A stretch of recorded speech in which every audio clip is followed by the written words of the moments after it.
morning, everyone. This is a very special Shabbos for multiple reasons. First of all, it's a double Torah portion of Yaakov Pekudei. Second of all, we're going to finish the book of Bamidbar, so we're going to say Chazak, Chazak, V'nis Chazek.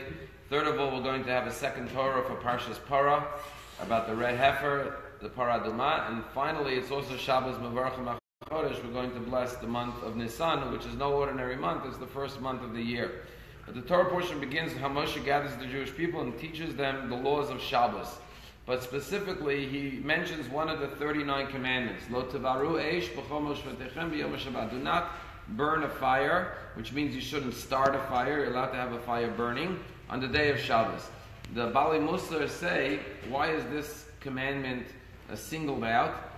Why specific fire? So it could also be referring to fire, referring to anger. Don't allow anger to erupt on the day of Shabbos. Shabbos is a day of peace and tranquility. Don't allow your peacefulness of Shabbos to be disturbed by anger. I give a mashal of someone. Imagine somebody who has a beautiful flower, and someone goes and destroys the flower. Would he take a very expensive vase in anger and destroy the expensive vase to show how angry he is that someone destroyed his flower? Why is that a metaphor for anger? Because the most sacred thing we have is our peace of mind. And we should never lose that peace of mind. To get angry about something small and destroy our peace of mind by getting ufgeblaz and blowing up and getting angry is destroying something much more valuable than whatever it is that you're angry about. And that's why in this week's Parsha it talks about those who were chosen for the building of the Mishkan. They had to be chachmei lev. Chachmei lev means people who are wise-hearted. You would think it would say wise-minded. It doesn't say wise-minded, it says wise-hearted. Because the wisdom that we truly should have is the wisdom of the heart. Wisdom of the heart is the ability to be able to control our emotions. As it says, Ezeu Gibor, who's a strong person, Hakoveshet Yitzro, one who could control his emotions. And one of the most difficult emotions to control is anger. So Lo Tevareish means don't lose your anger, don't have a fire burning on Shabbat. Getting into Shabbat could be a very stressful time, and sometimes in a household there could be stress. People could get anxious and nervous and maybe get angry. Remember, Shabbat is a peaceful day. Make sure there's shalom and shalva, peace and tranquility in your home. Quick story, there was once this guy gets on a train in New York City with a bunch of rambunctious kids. It was the middle of the winter, and it was a snowy day, and the mud, the snow turned to slush, and the boots, and the kids come on with their coats, with their wet boots. And the father sits down in the train, he's daydreaming. And the kids start jumping and yelling and screaming. And there was a nice woman dressed in a nice coat.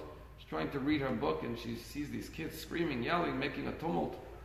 And she keeps on looking at the father to see if he's going to get up and control his kids. He's out to lunch. He's staring into space, lost, as the train is rocking. All of a sudden, the kids start jumping on the seats. Next thing you know, one of the 5-year-old kids takes his wet, dirty black boot with snow and mud and steps right on her coat, which is sitting on the chair, and makes a nice big footprint on her beautiful, expensive coat. The woman starts yelling at this man, "What is the matter with you? You came on this train, people are trying to read, your kids are screaming, you don't do anything, you just run around. Look what your kid just did." She's furious at this guy. "What kind of father you are? Why don't you discipline your kids?" The father jumps up, he starts trying to clean off the schmutz. He says, "I'm so sorry, I'll pay for the dry cleaning, I really apologize." He calls his kids, "Come sit down, kids, sit quietly." And then he says, "I really am so sorry, I apologize, but just last week my wife died of cancer. And I'm in mourning, I'm grieving, I miss her. And now I pick up the kids from school every day, I work early to bring them home, I try to make dinner, the house is a mess, the kids are out of control, they miss their mother.